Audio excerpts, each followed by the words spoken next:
Talk about topic for today's event. So one, if you're coming to us because you are a reader on the Commerce Lab newsletter, first off, thank you for being a reader and subscriber.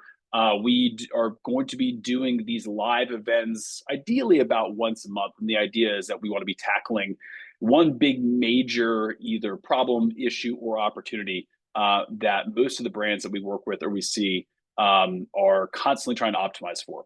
That way we can give you guys some low-hanging fruit opportunities to optimize your site based upon the learnings from the event. So what we're going to be doing today, it's a very simple framework. We're just going to be going over our framework for how we like to think about cart and checkout optimizations.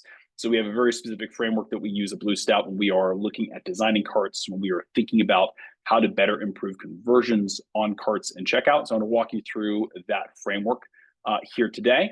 And then I want to very quickly get into some live teardowns. So I think some of the most helpful content that we do on these trainings is actually doing teardowns of other brands. So you guys can see very specifically how these frameworks apply. So we've got a few brands that Eric and I are going to be talking through today. But if anybody here wants to sort of raise their hand as tribute, feel free to throw your URL into the chat. And then Eric and I can also tackle a few teardowns for you guys if we've got some time later in the event today. So I'm gonna go and jump in. First off, introductions. My name is Alan Burt. I'm the founder and CEO of Blue Stout. Blue Stout is a design, development, and optimization firm that focuses specifically on working with e-commerce brands. Most of our brands, just by nature, happen to be on the Shopify platform, but we are platform agnostic. We do work with all Shopify platforms, all e-commerce platforms. And our goal is to step in and help brands scale by helping them improve the metrics that actually drive revenue on site. And that'd be conversion rate, average order value, revenue per session, and customer lifetime value. And I'm joined today by Eric Myers, who is our head of CRO and head of optimization. You want to just say, hey, Eric? Hi, everyone. Thanks for joining today. Eric is the brains behind our optimization practice. And so he's going to be joining us during the teardowns today to help give some insights on what we would recommend improving of the brands on the brands that we're taking a look at. Okay, so let's talk about agenda real quick. First off, we're going to be focusing on how can you actually reduce your abandoned cart rate? How can you reduce your abandoned checkout rate? So we're going to talk about the framework that we apply when we think through how to optimize both those two pages on site. And then I also want, because I think this is a natural part of the conversation when we talk about cart and checkout, is where do we see areas of opportunity to actually increase AOV on cart and checkout? If you joined us for one of our last trainings where we talked about sort of a formula around how to think through cross-sells, upsells, etc. Some of this is going to be a little bit of a repeat, but we're going to be speaking to that topic, but very specifically focused on cart and checkout. And that'll be the second piece of what we talk about today. And then we're going to dig into some live teardowns.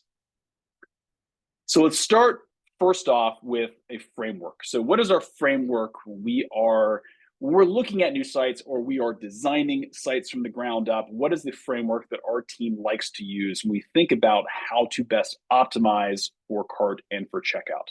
And that framework that we like to use is what we think of as sort of two main points. One, well, I guess really I should start with what's the question? What causes cart abandonment? Really sort of like for your brand, what specifically causes users and visitors and buyers to add something to cart or even proceed into checkout and then abandon that purchase, at that stage? And we've narrowed this down really just very simply sort of two very specific pillars. One would be excess friction. So where is there extra or excess friction in the process that is stopping a customer in their tracks from completing that purchase? And we'll talk about what we mean specifically by excess friction or just friction in general. And the second would be what we call perceived risk. And if you guys have been on any trainings before, you've heard me talk about perceived risk and why we call it perceived risk. But at the end of the day, look, you've got a great product. You are going to ship the product. It's going to be a great product. The customer's going to love it. But a new buyer doesn't have that level of confidence. So that buyer is always going to have a certain level of perceived risk from buying from you from the first time, or maybe buying a new product from you, even if they've bought from you before. And so what we want to be doing is thinking through for our brand, right? What is it that our customers perceive as the risk of buying from me? And we want to address those perceived risks wherever we possibly can. And really importantly, where we can do it very seamlessly and quickly on cart and checkout, we can help reduce cart abandonments by addressing that perceived risk. So let's talk about friction first off. So what do I mean by friction? Another great way to sort of talk about excess friction would be, well, I'll put it this way. There's sort of two ways to think about excess friction. One would be the actual user experience. So are we throwing any roadblocks or steps in the process to check out that would be slowing somebody down or causing them to not want to continue with a purchase? And I think a great example of excess friction would be if somebody is on their mobile phone, maybe they click an ad on Instagram, they go to a product page, add a cart to checkout or add cart to, or product to cart. They then go to checkout and they realize, okay, well, now I got to pull up my credit card. I got to fill in all this information on my mobile phone. It's really cumbersome to do so. It's really tricky to do. This is going to take me a lot of time. For somebody who's in that very sort of quick buying process, somebody who had, just this instant desire for a product and wanted to buy it, that's going to slow them down. That is excess friction. And that's excess friction in the form of the user experience, the design of the site, the functionality of the site. The other way to think about excess friction would be in the sense of what are unanswered questions that your buyer has that they need to have answered in order for them to feel comfortable moving forward with the purchase. And so like a great example of this that would apply to almost everybody here would be, how much is shipping? So let's say I've found a pair of shoes I want to buy. They cost $100. How much does it cost to ship that product to me? Is it free? Is it 20 bucks? Is it 50 bucks, right? What's the cost? And just having that question be hanging out in the open and unanswered in and of itself is going to cause excess friction because it's going to cause the buyer to have to stop in their natural momentum and have to ask that question. Maybe they go around the site, they try to search for it, they try to find it, etc. So one, user experience friction, and then there's always going to be, what are the main questions your customer needs to have answered in order for them to seamlessly move forward? So shipping is very generic, applies to everybody, but it could be something as simple as like somebody could be, hey, can I buy this cheaper somewhere else? So maybe they leave the site and they do research, right? Or let's say the analogy I always like to use is, I'm going on vacation. It's 2 weeks before I leave, and I'm buying this for my trip. If I buy this today, even if shipping's free, when does it show up? Is it going to get here in time? Right? Is it going to get here in time for me to bring it on the trip? So these are all the questions that your customer is asking because they are there to do a job for themselves. They're solving a problem for themselves. And so what you need to be doing as brand owners and as marketers is starting to anticipate what are these questions that are very specific to my customer, right? To my product that my customers are going to ask that I need to be answering in a very seamless way so that they can continue momentum forward with that purchase decision. Perceived risk, right? So let's say, let's talk about sort of very generically, somebody who's buying from you for the very, very first time. If you have a lower price point product, right? The lower the price point of the product, generally speaking, the less sort of perceived risk somebody's going to have. Because look, I buy something and it stinks. It costs me 10 bucks, right? Pretty low loss. The higher the price point, the higher the perceived risk in general.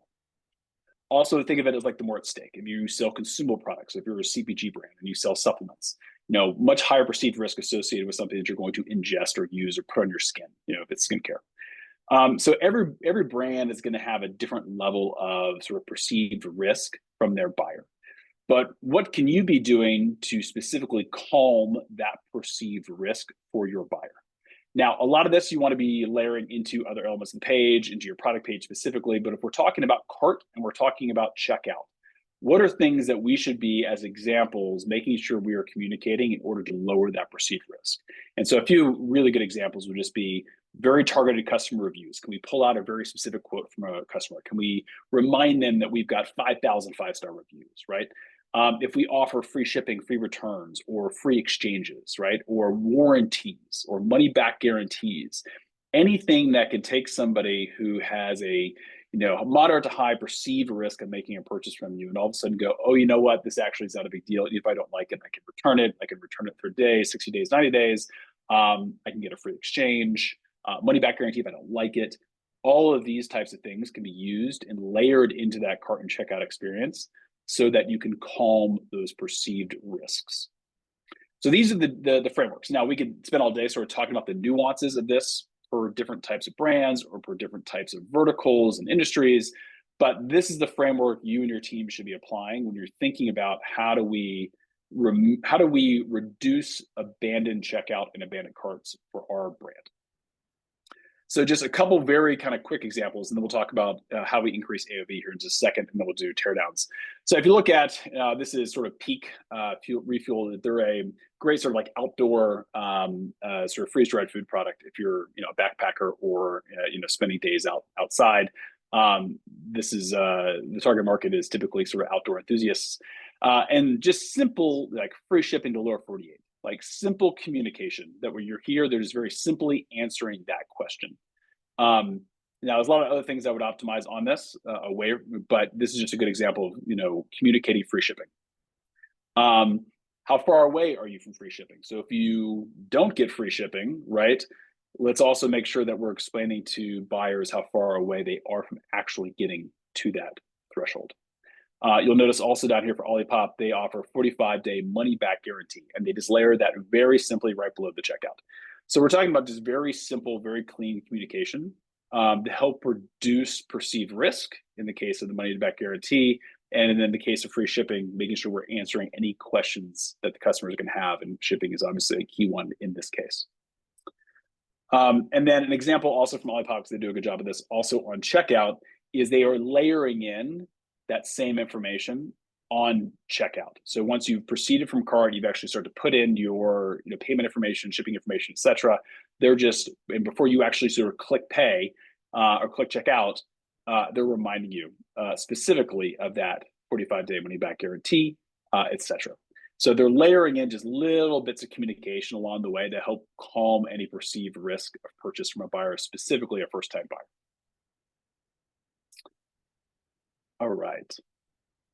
Okay, so let's talk a little bit about upsells, cross-sells, and the ability to layer these within cart and checkout. So obviously, upsells, cross-sells are a huge benefit and a great tool in trying to increase AOV. But if you're on, for example, one of our last trainings, the downside is that it can hurt conversions, because if you think about excess friction, adding an upsell or adding a cross-sell into that checkout or into that cart experience is one more step in the process that a customer is going to have to ask a question about. They can go, oh, well, do I actually need this extra product? Do I need this upsell? Do I need this, do I need to add this as a subscription as opposed to just a one-off purchase? Those are all questions that you're now injecting into the process that a customer is going to have to answer before they move forward. So you're stopping and making them pause and think. And whenever you add some sort of friction, there's always a possibility that you end up seeing higher abandonment rates, lower conversions, and ultimately lower revenue because of it. So what we want to be very careful about when we think about upsells and cross-sells, specifically at cart and checkout, is we want to make sure that we are increasing AOV without hurting total revenue. So how do we actually do that? So the framework we always like to use is ask essentially these sort of three questions before you think about launching a cross-sell or an upsell offer in cart and checkout. And this would be, one, is the price of that cross-sell negligible compared to the main product? So I'm buying a $100 pair of shoes and you're upselling me on a shoe cleaning kit. Maybe it's a leather pair of boots, a leather cleaning kit, and the leather cleaning kit is $5 or $10. That's pretty negligible compared to the total price point of the original product. Now, if I'm buying something for $10 and you're trying to upsell me on something that's $100, that's obviously a large threshold that you're going to have to cross, and is much harder to insert into a checker or a checkout or a cart experience. And second question, I can even put a little bit of a sharper point on that, please do. Negligibility. So where we find to have the most success is when we're recommending a product in the drawer cart that is right around 25% of what the current cart value is. So if you can build, if you think of it in deciles in terms of your most popular products per decile, then you take, call it 25% or that 20th percentile and find the most popular products there. That's usually a good place to start in terms of what products should I be recommending and how negligible should that price be compared to the cart value. Yeah, that's a great framework. That's a great add to that. Then, so the second step of this is, is there an incentive to purchase now versus later? So if you're offering or just throwing a bunch of products at me that I might be interested in, why do I want to buy this now? Is there an incentive? Is there a discount, right? So think through if you can offer an incentive to purchase now versus later separately, what's that incentive?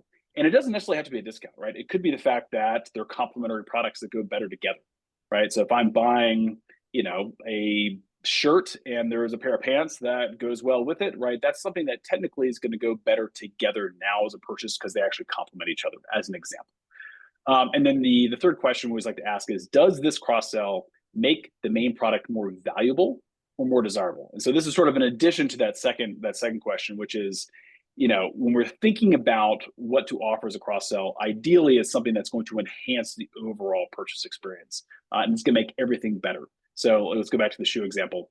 If it is like a leather cleaning kit for a pair of boots that you're buying as a cross sell or an upsell, or in this case a cross sell, that's going to make the product more valuable, going to make it more desirable, because you're going to be able to improve it over time with the cleaning kit. So as an example. And every brand's gonna be different, every product's gonna be different, but this general framework is a good place to start when thinking about how to offer cross sells. A lot of brands we talk to just throw things up and see what sticks, but this is a good framework. And then the other framework we'll talk about here in a second too is using data, making sure we're actually looking at our data. And just some good examples, sort of layouts, for this. And a good example would be one of our brands, Mephisto, buying a pair of shoes, water stain protector, socks. These are negligible as compared to the total price point of $300, and they also enhance the product. Good example for CPG brands, if you are buying a product or adding a product to cart and it's a one-off purchase and you do offer subscriptions, it's adding that incentive to actually subscribe. And so most brands that are doing subscription are offering some sort of a subscribe and save, typically an incentive. Great opportunity to upsell them into that subscription on the cart. And that might seem counterintuitive because that option has already been presented on the product detail page that user has viewed. But there's a lot of information on the product detail page. We tend to think of consumers when they're looking at a product detail page, they're trying to understand what is the product, what's it going to do for me, and what are the benefits and unique attributes of it.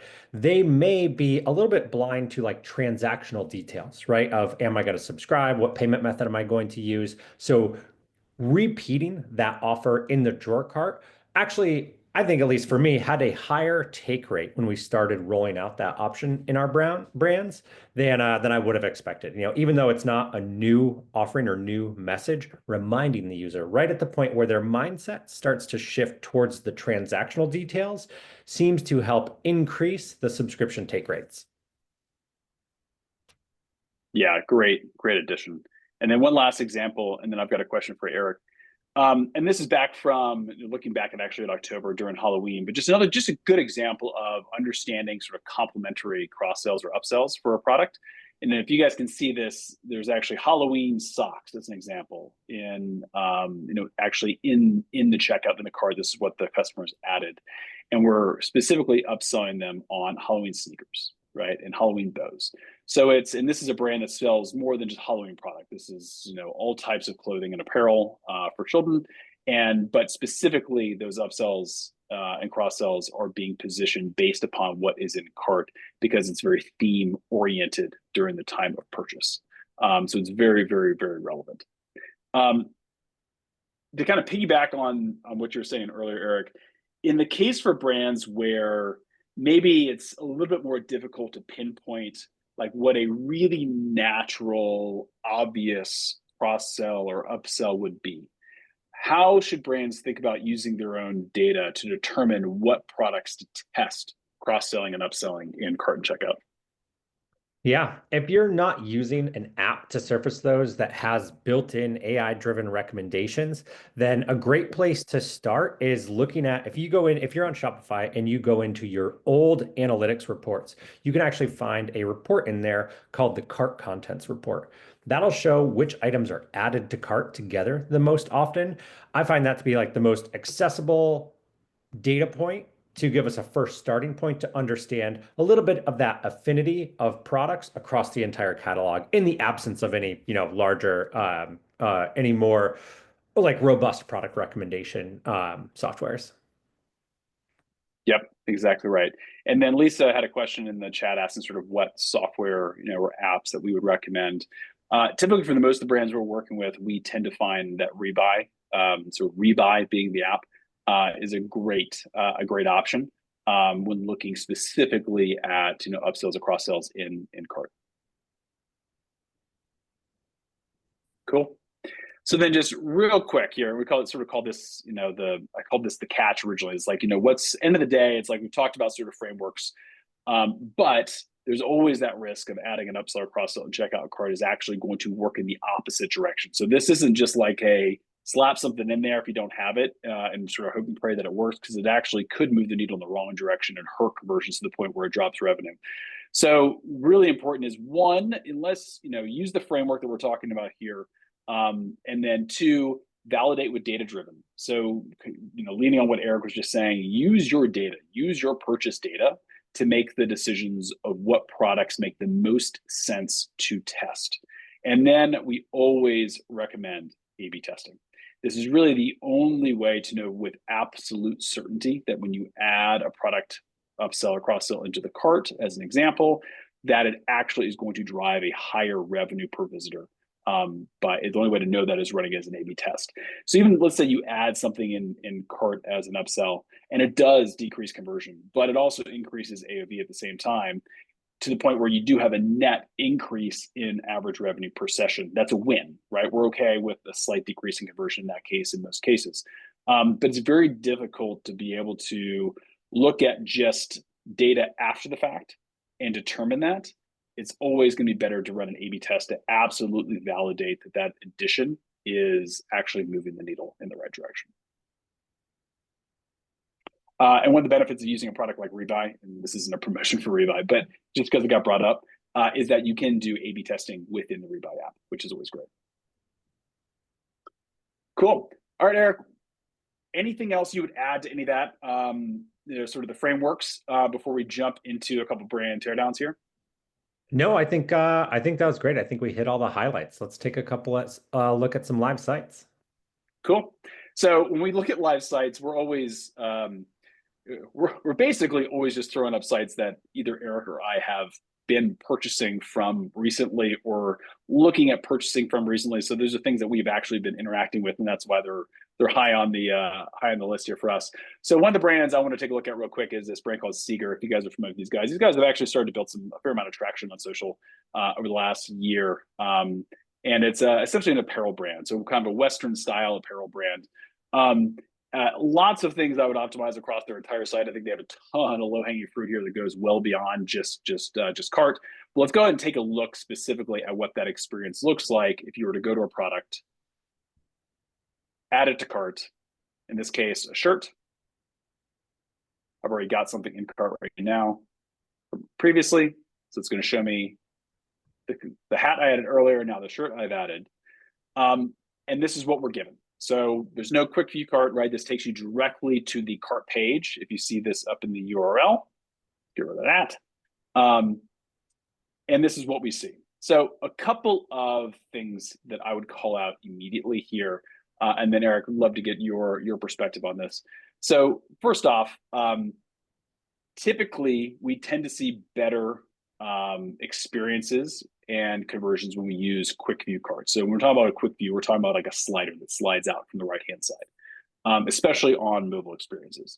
So that'd be something I would absolutely want to test, for these guys as an opportunity to improve that experience and provide a little bit less friction in the buying process versus driving them directly to a cart page. The other piece I would mention in here is that there just is, it talks about taxes and shipping being calculated at checkout. And this is something that's standard in, I think, pretty much every single Shopify theme. But we need to really be communicating better around sort of shipping costs and timelines earlier in the process. So as opposed to saying, hey, we're going to calculate at checkout, I guarantee these guys have some standard shipping costs, have some standard language around that we can better communicate, so that I'm not just having to go all the way through the checkout process before I understand and get that question answered. Eric, what are your thoughts on sort of the way they have promoted different payment methods? So from checkout to shop to PayPal to Google Pay, how would you recommend they keep this in play? Would you recommend they test streamlining it? What would you think? So I think a few things related to that. I think if it's a cart page, so if you have a URL where you're going to an actual full page cart, I think it's okay there. I think that where I start to have some hesitations is showing those items earlier in the funnel because again, they're kind of like transactional details, like how am I going to pay for this? If you can let users know that they will have options farther down funnel, I think that helps to answer some of the questions that they may have as they're moving towards purchase. Like, am I going to have to go get my wallet, or will I be able to use my Shop Pay account or Apple Pay or Hmm. whatever I have an account with? Usually, we'll just try something like a simple line of text on a PDP or in a cart that says Express and maybe installment payment methods are available in checkout. On the cart page itself, it's kind of I'd be interested to see how much traffic the cart page actually gets. I think actually, Alan, I noticed when you were pulling this up, I think their website maybe has a little bug in it or something. They do have a drawer cart that comes Oh, out do they? on the add to cart action, but the click on the icon takes you to this page. So like a little bit tough to assess like what the natural flow is because it seems like they're having a little bit of a glitch there. But I also think that's like an So, important point to be made about site speed, right? Is like something in that drawer cart didn't yeah. load in time, which resulted in you going to that cart page. So they might not even have, that may be a catch-all for like people who aren't even really supposed to be there. But in general, I like to keep those alternative payment methods in the checkout process for a few Oh, different. you're right. There you go. Yeah. So I tend to like to keep those checkout those alternative payment methods, like even the shop pay that you see here in the drawer cart. In general, I like to push those into the checkout. Give someone the idea that, hey, this is going to be there for you when you reach the checkout. But if you present it too soon in the funnel, like for example, in a drawer cart or on worse yet, on the product detail page, that can have a few negative impacts where for a user who's trying to understand the product benefits, you start getting them into thinking about transaction, and there's just too many choices to be made, right? Like even here, if you took the two options that I have right now, shop pay and checkout, just did one for checkout, then it's very clear like there's only one option for me to move forward deeper into the funnel. Then we can present all of those great options. These are fantastic features to have on the website. I just don't think they should be presented too soon in the funnel because of that potential choice paralysis, but also because they could undercut your average order value. Because it takes someone straight into that checkout flow, they may not quite be done shopping, right? Like if I'm looking at a drawer cart right now and maybe I'm viewing a few different items on the site and looking how they maybe match my new whippersnapper short sleeve shirt in navy, then I'm not able to do that kind of like merchandising and shopping for myself. I might have clicked shop pay and just been shuffled right into checkout when really I was, interested in doing some more purchasing. But hey, now that I've been kind of like shuffled towards the checkout line, I'm just going to go with it. So usually, to answer your question, I like to keep those on the checkout pages specifically. Cool. No, I think that's helpful, and I think it's interesting too. And you are right. So the drawer card does trigger, and there must be it was a loading issue, and that's a big problem. I'd be curious to know what's driving that. What's also interesting too is you notice here it's like if you do go, it's free shipping on orders over $100, but if you were to go actually to the cart page itself, well, actually no, now it even gets triggered when you hit this. So they definitely have a bug going on in terms of Yeah. how that loads. Um, but in lots of cases what I was going to mention is that if you're driving users back to their cart, right? In lots of cases, we're using email or potentially even ads. You're going to drive back to that individual, slash cart page. There's nothing on here that does communicate that I get free shipping.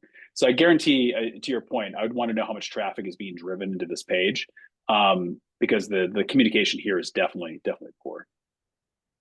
I always get a kick out The other of the thing I don't see anything noticed here is going to be. Oh, I'm sorry. I was going to say another thing I don't see is there's nothing here that really talks about returns or exchanges or anything that, from a clothing perspective, is a huge concern. There's nothing in here as I start to get towards that checkout that helps me understand. Okay, if I try these jeans on and they don't fit or I don't like them, what are my options? And I mean, if you look at your current cart construction, you've already achieved free shipping. So that message in the black bar is wasted space. So above that one where it says free shipping on US orders, Yeah. I've already reached that $100 threshold. So that could serve to hypothetically, like if I built a really big cart of, call it $200, and then I was looking at some things and then realized like, oh, I can cut a few things from here and still get free shipping. Like that could disincent the cart value. Right now, it's Great kind of, point. I've already reached that milestone in what we want our shoppers to do. So, like, that becomes a little bit of wasted space, in my opinion, and could be a great place to communicate, like a return or exchange policy. Yep, I agree. Let's actually click checkout. Let's see what happens here.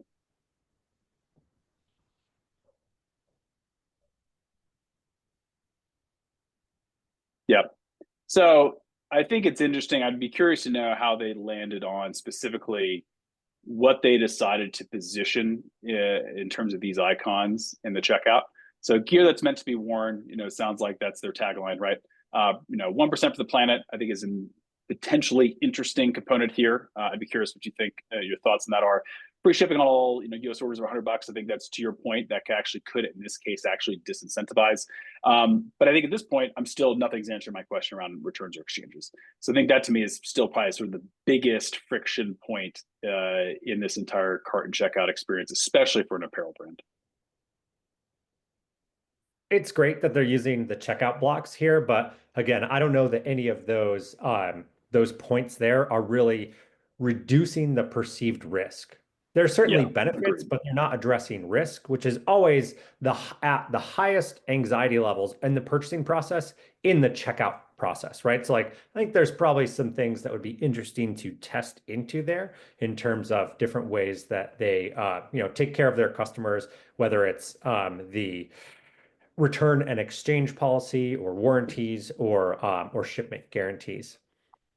Yeah, I think even potentially, if there's a very specific, like one line customer testimonial that sort of speaks to quality of the product or sizing or fit or sort of ease of customer service, right? I think there's lots of things here that would reduce perceived risk better than sort of promoting their 1% for the planet component.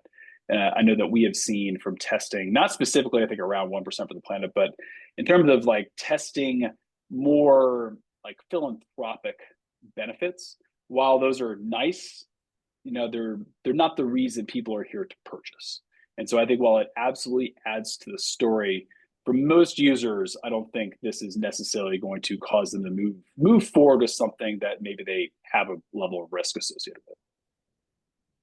We even have tested out of the feature that Olipop has in their drawer cart. We actually tested out of that for one of our clients. They had the same thing where you kind of select a like an altruistic, charitable Yep. donation that they're going to make on your behalf. It's not even any cost to the customer, but it's just, could serve as a distraction in that drawer cart. So we actually ended up running an A/B test of that and realizing that in spite of all our best intentions to do some good, that was actually hurting the user experience.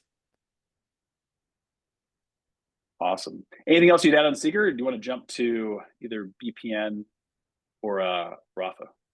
I mean, I think on Seeger, I do like that there's icons there. I definitely think that it's cool that they have some custom iconography there. It helps to, I think, relay the attention to detail that the brand has in that they've created these illustrations. It kind of speaks to the brand identity. I just think the messaging might be, like something that could be fine-tuned a little bit. The only other thing that I would also add is I just think it's funny that on the cart page, there was that message you mentioned about taxes and shipping calculated at checkout. That's the way every single e-commerce Yep. transaction works. So presenting that as a message really, I think, is doing the opposite of reducing perceived risk. I actually think it's increasing perceived risk because it's a question to be answered that has not been answered in my Yes. mind as of yet. 100%. Couldn't agree more. And that's always standard in Shopify templates. You can always tell when the brand just hasn't edited the template because that's always in there. Cool. Well, let's do this. I saw Evan share the Natural Dog Store, so I'm going to go and open that up too, so we can talk about that in a second. I want to show one example though, real quick, that I think is interesting over on the Rafa site. And so let's just go to a product. Well, actually, I've already added a product to cart here. So let's just open up the cart. So they do have a drawer cart, opens up. What I find very interesting about their buying experience here is that when you add a product to cart, it does trigger the drawer cart. You do get the product added in. And then their next step is to go to basket. So this actually then takes you to the cart page. So, a second view of your cart. And this is where they start to list, recommended product. And I think there's some things we could talk about on this page as well. I think what's really interesting is if you then click checkout, it's very clear they're not on Shopify, right? And then it forces you into a whole series of questions and forces a login, forces a checkout either as guest, forces a login. Gives you an incentive to sign up, and actually create an account with the brand. There's a lot of friction in this for a first-time buyer. Eric, what's sort of your initial reaction in terms of kind of seeing all these steps? I really want to hope that this has been successfely A/B tested. Yeah, agreed. It's a ton Agreed. of friction, right? Like the Yes. more form fields that I have to fill out, the less likely I am to complete that process. It doesn't matter if it's an application at the DMV or if it's a checkout form. The more form fields there are, the lower the completion rate will be. So my hope is that they've A/B tested this and the signals and contacts that they're getting from new customer account creation is outweighing the abandonment that is certainly occurring through the friction that they introduce in this process. Yeah. And I think it's why we consistently see data specifically around the Shopify platform and how Shopify's checkout just converts consistently better over other platforms. One, Shop Pay, I think, is an amazing conversion tool if you use it, but also, you start to see this level of friction. And I understand why brands want to own the data, right? They want customer data. They want to get somebody to create an account that way they can better market to them, et cetera. It creates better user experience when they return. So I get it, but it comes with a lot of upfront friction to force them through this process. Okay, cool. So we've got about 15 minutes here before the hour. So I want to make sure we've got time to look through a couple brands here. Let's maybe say BPN just for a second. Do you want to jump into one of the ones shared by Evan, who's on the call right now? The Natural Dog Store.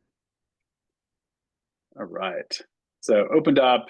We got a pop-up here. Let's get rid of the pop-up. All right. So dogs naturally. So I'm just going to sort of move, and Evan, if there's something very specific from a product standpoint you want us to look at, but otherwise what I'm going to do is just jump directly into one of your best sellers. Let's go ahead and add it as a one-time purchase. I don't know if I like the product yet, right? So let's try it out for the first time. And let's take a look at cart.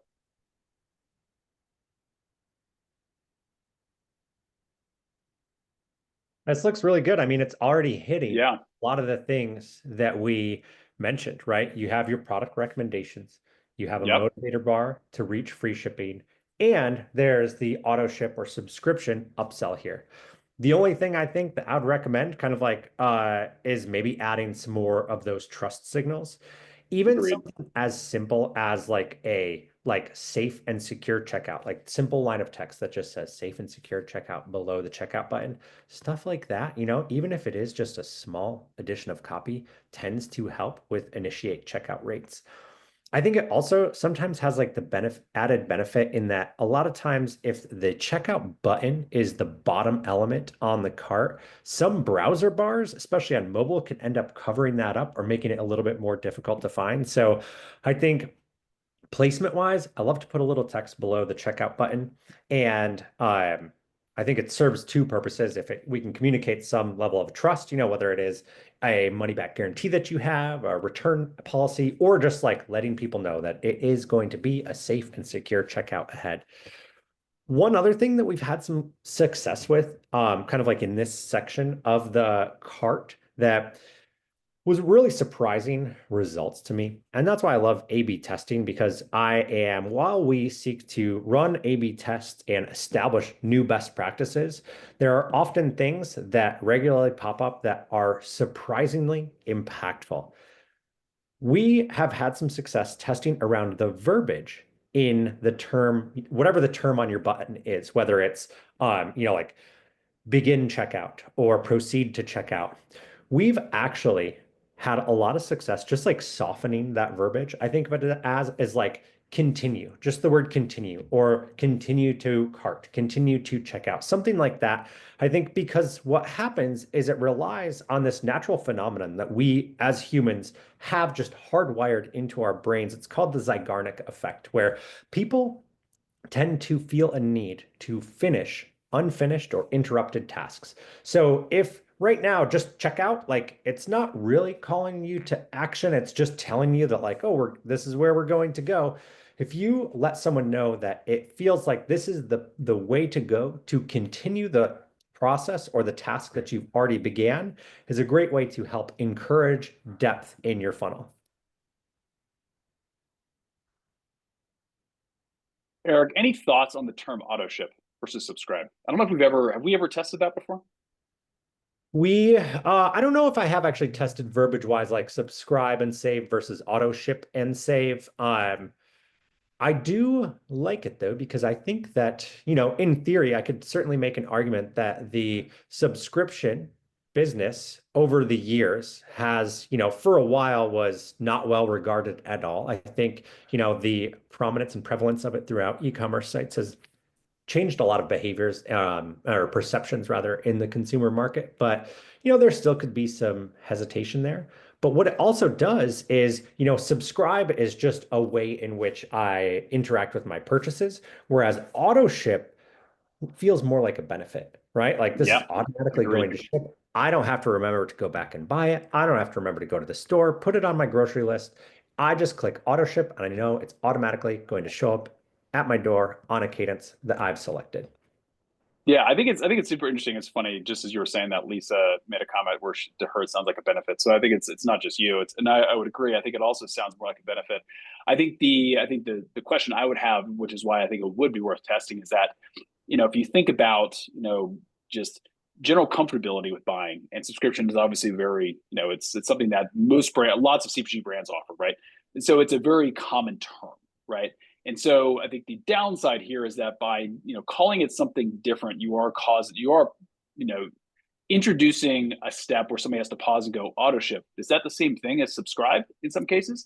So I think that it could be working against you in that degree, but I would also echo your statement that it does sound more like a benefit than just simply saying subscribe. I think it's a very interesting way to approach it, but I would probably something I would also want to test. Cool. The other thing I'll note real quick, Evan, I think you guys are doing really well, is that in case anybody didn't already notice this, but the way that the upsells have been set up is that they are very strategic. I'm hoping this was on purpose, so that they do hit free shipping with just one additional ad. So if you notice, he's $24 away from free shipping. Every single additional product that's being upsold would hit that free shipping threshold with just one addition. So I think something very worthwhile to note that's being done well too. Cool. So why don't we just real quick look at checkout real quick, Evan, and then it's pretty standard Shopify. We've got some additional upsells here. So I think I'm not sure if these have been sort of tested into or sort of what the data backing, whether this is an AI recommendation or a data back recommendation based upon what I already have in cart. So I think those are questions we'd want to know is just how relevant are these in terms of buyers who have bought this also buy this, or buyers who buy this first, this is always their second purchase. So like sort of what data has been used to sort of drive this. And again, it's Rebuy AI is what Evan's saying. So this is all being driven by Rebuy's AI recommendation tool. Only other thing I would note would just be anything with regard to kind of perceived risk of making that first purchase, in terms of guarantees or any sort of like return policy or anything is going to help me feel more comfortable about if this comes and for some reason I don't feel comfortable using it for any reason whatsoever. Is there a way for me to get it exchanged or returned or money back or something along those lines? It's a low enough price point that it's going to be less of a concern than if you're buying like $150 pair of boots as an example. But that would probably be the only other component here that I would be thinking about for checkout. And then I would add to like the accelerated payment options. I know I kind of bashed on them earlier when they were presented sooner in the funnel. This is a perfect Yeah. time to add those. We have seen year over year consistent increases in the utilization of those payment methods. And then Yes. we also win one other like I think incremental gain here too is when Shopify rolled out the one-page checkout, we saw across a handful of sites where we weren't able to A/B test it, but just measuring before and after, and checkout completion rate tended to increase right around 1%. So there is kind of like an incremental gain you can have by implementing the Shopify single-page checkout over the dual-page checkout here. Yeah, I think the accelerated payments, like a Shop Pay as an example here, is a great call out because we do pretty consistently see that as an improvement. All right, so that is dogs naturally. We've got a couple minutes here. Maybe we'll take a quick look at BPN before we let everybody go here. So BPN is a supplement brand. If you guys are familiar, based out of Texas. They offer a whole line of supplements, everything from endurance-based to strength-based supplements. But that is what they offer. If you go in, I've already got a product added to cart, but let's go ahead and add their electrolytes product to cart as well. And let's take a look at what they have going on here. So generally speaking, right, they're hitting a few of those main points we mentioned earlier. Very specific about shipping. They are offering upsell and cross sells that would help you hit that free shipping threshold. They are relevant just from a buying experience. I just know these are relevant products based on what I already have in cart. And it also looks like these tend to be their top selling products as well. So there could be some of that that's driving the recommendation here, that they're also just recommending things that they typically see get purchased. Whether this is an AI recommendation or not, we can't say. But the only thing in here that's not being addressed from my standpoint would be any sort of real risk, perceived risk, reduction at this stage of the funnel. This one's actually a perfect follow-up to the verbiage on the proceed to checkout, right? They've used the words start secure checkout. So like I like to know that it is secure, but again, it seems like I need to start a whole new process. The shopping that I've done to this point has concluded. I've finished a process and I have to start a brand new one. I would bet that just softening that verbiage, like continue to secure checkout, would have a significant increase in the initiate checkout rate. And then again, showing all of those different options here, like even if someone is going to use Shop Pay, PayPal, Google Pay, or otherwise, like there's all then these competing brands that present there. It starts to look like a little bit Mickey Mouse with all the different colors. Mm-hmm. Like if you're Agreed. a brand that keeps a really like tight-knit brand book and really cares about brand identity, I think these can really detract from the brand experience. We can just put those in the checkout where the checkout is essentially like usually unbranded. There's usually a logo there, but sitting next to like like BPN has like a cool kind of like Gatorade color, accent color that speaks to like performance, right? It makes me think about performance. And then the variety of colors that they have here on the accelerated payment buttons, like, I don't know, I think it just I would call it a demerit in the brand points. But I also really like that they have the review stars in the you may also like. That's I not do something like that we too. see Yeah. all the time, but we commonly see that those almost always add value at the product detail page. So I can imagine that they're also adding value in terms of getting users to add more items to their cart when they're viewing the drawer cart. And Christina was asking about the free shipping bar, Christina. So that is not something that's typically native within Shopify as a platform, but it's typically something that's included as part of a like an app, like a rebuy app. If Rebuy's running your smart cart, your slider cart, that's something that's built into that tool or other tools similar. It's also something that can be pretty easily built with custom code. I And have then if you go seen to checkout, oh, go ahead. Sorry, Eric. I was going to say I have seen it built into some off-the-shelf Shopify themes too, Yeah, as a feature, good just point. in terms of like the progress bar there. But I think it depends on the theme. Yep, that's exactly right. Checkout. So again, making sort of recommended products as upsells and cross sells. offering express checkout options, just like they did on the cart. So they're reminding customers of that here as well. They're also using ID.me, which I believe is the ability to, if I'm correct, I think it's you can get discounts for like military, I think is part of the, you can receive like exclusive discounts. I think the confusing piece of this be if I'm, if I'm not somebody who could do that, I probably question what this is. Is that something I need to do at checkout? I don't know how familiar people are with ID.me. So I think that is a, concern by adding that in here. Well, obviously that's a great benefit for if you're selling to, veterans, et cetera. But if you're not, it could be confusing.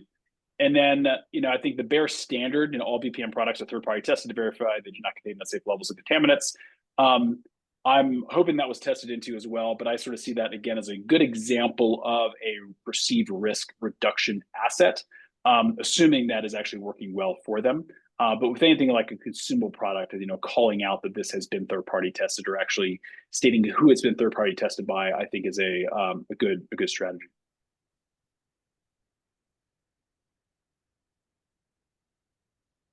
Eric, any ads there?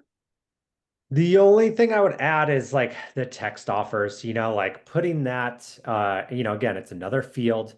Someone's already in the checkout. Most checkout completion rates are pretty high. So it feels risky to introduce like a text offer field here, even though it is optional. Like, you know, I don't know. It looks like something that feels like it would be having more of a detriment than adding value. Yep, I agree. And I think it's hard to know without looking at their data to really understand how powerful that is as a channel. And whether or not my hope would be this, that they've got a way to validate that. I get the value to the brand, but it's again, one more step of friction in the process. And beyond that, I mean, I think users are pretty conditioned to like wait for an abandoned cart offer. So I could see that working towards that too, where like, oh, if I see an SMS offer field here, that to me could serve as an indication like, oh, if I abandon this cart, I'm going to get a Yep. text message with a, 15% discount. So let me enter my subscribe here and then I'll abandon this cart. Then anything could happen. I could, just forget about it, not come back to it. I'm sure there is a high return rate to that, but it seems like an unnecessary hole to punch in your funnel. Yep. I would agree. All right, guys, well, we're right here at the 1 minute mark. So I think we'll wrap things up here pretty quickly. Thank you for everybody for attending.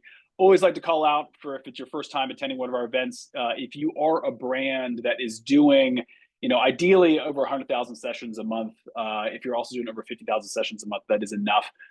We are offering a 50% discount on our full store and analytics site audit. So if you found this helpful, these teardowns helpful, this is just sort of a very, very quick glimpse into what we do during our audits. We actually dig into your data, dig into your analytics, understand what's working, what's not working, and then they make very specific data-driven recommendations based upon what we see in your data for how you can improve conversions, AOV, et cetera.